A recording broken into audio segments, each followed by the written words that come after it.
ওম অখণ্ড সংহিতা বা অখণ্ড মণ্ডলেশ্বর শ্রী শ্রীমৎ স্বামী স্বরূপানন্দ পরমহংসদেবের উপদেশ বাণী চতুর্দশ খণ্ড হইতে পাঠ।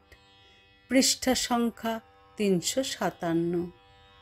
উপদেশ 10 জায়গাতে নয়, একটি স্থানে যা পেয়েছ সকল দ্বিধা দ্বন্দ্ব পরিহার করে তাতেই লেগে থাকো।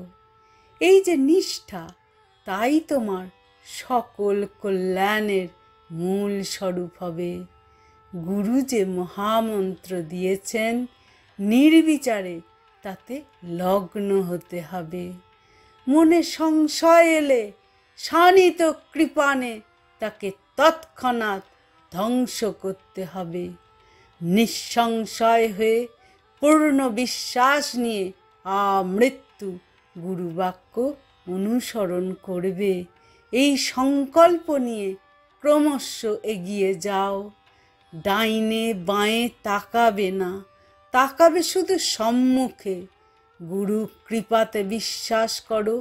গুরু কৃপা তোমাকে সকল বিঘ্ন উত্তরণ করিয়ে দেবে, সকল প্রাপ্তব্য পাইয়ে দেবে, ভগবানের নিত্য সেবকে পরিণত করে দেবে।